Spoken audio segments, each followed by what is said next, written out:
It's Go for DragOn. it. I will ask. Alright, I want you to ask him, how does it feel to be a dirty, dirty race picker? All right, man. It's gonna be asked.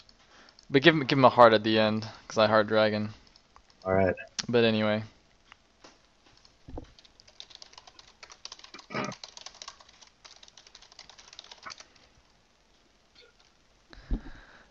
Anyway.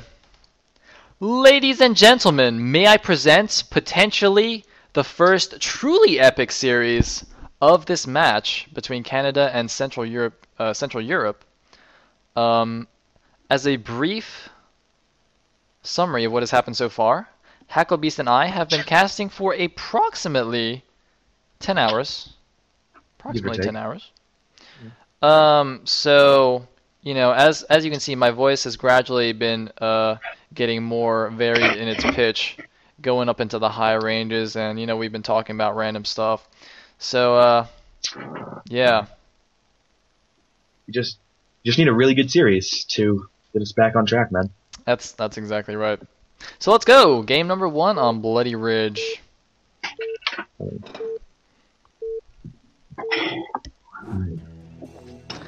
In the bottom left as the red Protoss, we have a DragOn from Team LRM, but here representing Team Canada, and his opponent OctZerg, a fellow LRM player, in fact, will be the white Zerg and playing for Central Europe.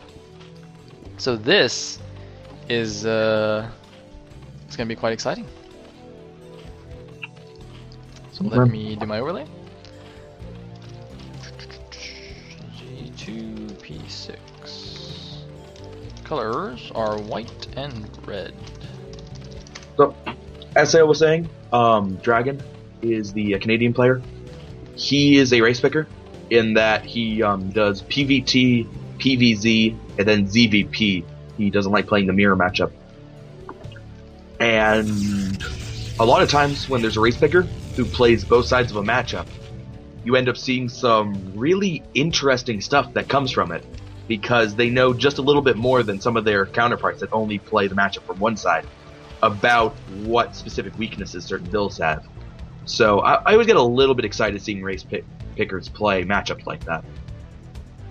Now, I'm trying to think here, because DragOn seems to be one of those players that's like, you know he's really good, but I feel like he keeps losing in tournaments and stuff. Like, I don't actually recall him winning spectacularly in any tournament, and I don't think he's been too active recently, although I'm not 100% sure about that. But like, I recall a lot of games where he's lost spectacularly, but not won. So I don't know if this is just like bad luck or something, because I know he's really good, but I don't see him win.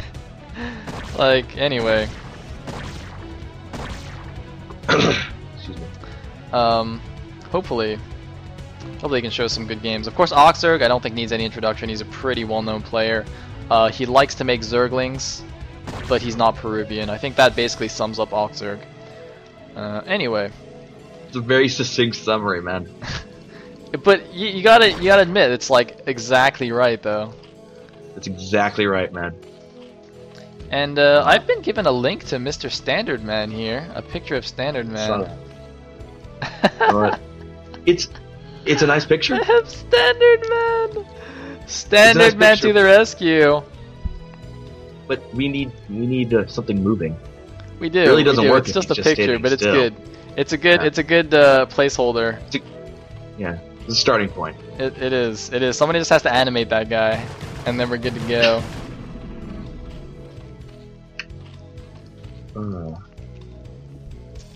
So we do have Forge, Cannon Nexus, Cannon.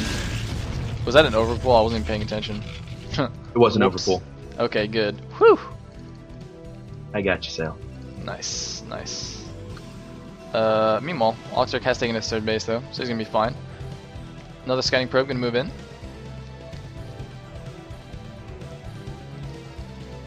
And we have a gateway to complete the wall. So interesting that he's not doing like the pylon gateway forge wall, but this wall is just fine anyway. I think this wall might actually be better if you're not doing the Jangbi style, because you don't have to kill your own buildings to get out. And you know, that's a pretty That's pretty good when you don't have to kill your own buildings. I would say that you're probably doing something right. Yep. In the meantime, probes running around. Go ahead. So normally when you'd see this kind of build from a Zerg, you'd say to yourself, oh, he's probably going to go 3-hatch Mute into 5-hatch Hydra, doing standard man stuff. But since it's OctZerg, it's a guy who likes Zerglings, it isn't Peruvian, I really wouldn't be... Oh, okay, he got the lair. Never mind. I was going to say I really wouldn't have been surprised to see him go just 3-hatch Beetling. Well, no, he could totally still do that. I mean, you know... Basically, when I'm scouting OctZerg's base, whatever I see makes me think Zerglings. So, like, if I see a Queen's Nest, I'm like, okay, he's going to go Mass Ling. And if I see a Greater Spire, I'm like, okay, he's going Mass Ling. And, you know, it's like, whatever I see, man, he's going Mass Ling, so I just make cannons, and it's fine. I'm going to leave the possibility alive, because he could totally cancel that lair as soon as the scouting probe's dead. And just go Mass Beetling. Definitely a possibility. Indeed. Indeed. And now the scouting probe is dead. Hence, he's going Mass Ling. Oh, baby. Yeah. Yeah. So we have 5 Chogalings gonna rendezvous with this guy at the front, but nice double Zealot block here. +1 on the way. Possibly. Gonna go for some kind of +1 speed lot attack. Although obviously with the Stargate it's not anything too committed. That Stargate's gonna be it. Stargate is a little bit earlier than it should be compared to the Spire. You should be able to get 2 or 3 Overlord kills rather easily before the Scourge chase them away. So it's a positive. Indeed. That's actually quite curious. I'm wondering how that happened. Like why is OctZerg Spire so late? He didn't overmake Lings or anything like that, so what's going on here? Well, no. And interestingly, the Overlord of OctZerg has stopped running away. It's just like chilling at the 3rd base. I don't know if that's on purpose, just to scout that and ignore the Corsair. You know what? Honestly, it's gonna die no matter what. And if he kills it right here, then it will take him longer to get over to his main. So the Corsair will take longer to get to OctZerg's main. So I'm kind of okay with that. Although he is flying right at the cannon, so maybe not. Well, he's a man overlord. He doesn't really care about cannons. In the meantime, we have the Corsair killing overlords. How exciting! I hear you say, and indeed it is exciting. Meanwhile, we have 6 hatches now. Wow, look at us throwing down 3 hatches at his natural. Corsair's gonna see all that. That's interesting. Scourge almost get it, but miss. With the sandwich. Good. And it seems that Zaraki has actually found my FP VOD of playing against Te, and he's having a good chuckle. So we do have +1 air attack along with +1 ground attack, so it looks like we're having some Bisu style, Neo Bisu style Sayer Zealot going on. That is a lot of hatcheries for OctZerg. Just like 4 hatcheries in your natural. What you do, man. That's what's up. Yep. He knows what's up. Yep. He heard you liked macro. So he made hatches in his nat. What? While being one of the more aesthetically pleasing SimCities Zerg can do, there's actually like nothing protecting those sunken colonies. Actually, you're absolutely right. This actually looks really cool. Wow, that actually looks really sweet.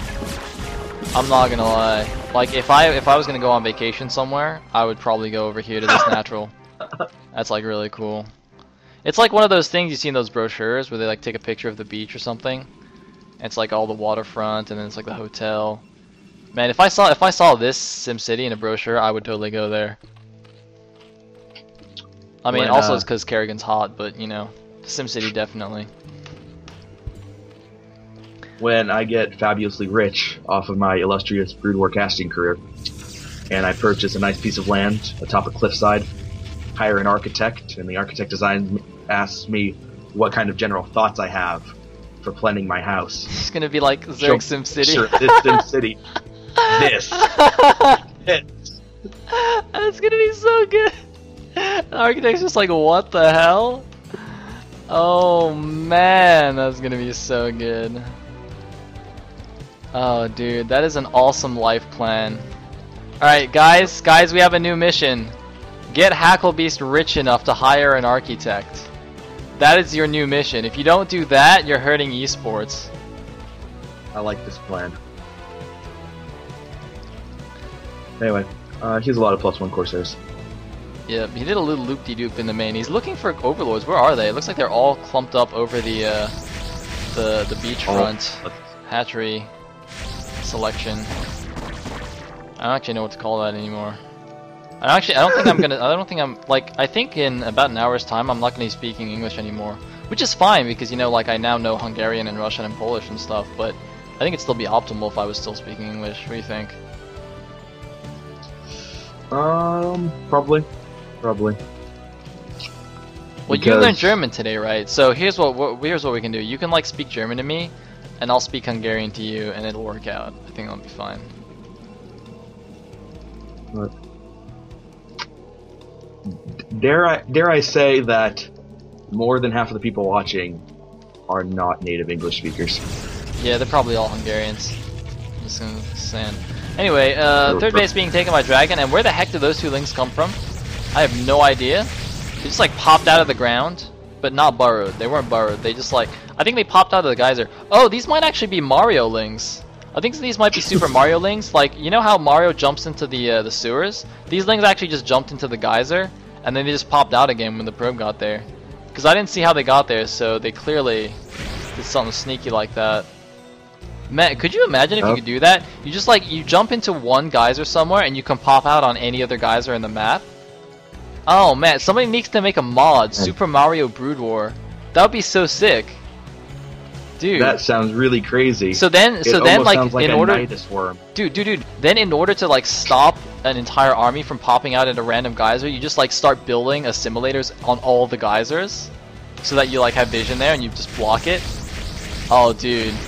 Dude, I am so genius. Like, I should actually go into game design. That would be so fun, man. Could you imagine just like putting 3 High Templar into a gas geyser and just popping out at the Zerg base and storming the drone line? Oh man, I would have so much fun. What Zerg base are you attacking that has lots of guys mining minerals and nobody mining gas? You way to be a killjoy, man. I thought you had my back. What's wrong with you? Hey man, part of having your back means... Okay, new plan, guys. We're not making Hacklebeast rich. Screw that. We're making Super Mario Brood War. That's the new goal. You know what? Go for it, man. Not even mad. So anyway, 1, 2, 3, 4. Only 6 gateways for Dragon. He's going up to 3. He's up to 3 bases now. He started mining here, so should be throwing down a few more gateways. Although he has made a number of Corsairs, so I guess, you know, he's spending his money somehow. Looks like we have a drone chasing a probe away from the top left, but I would have thought that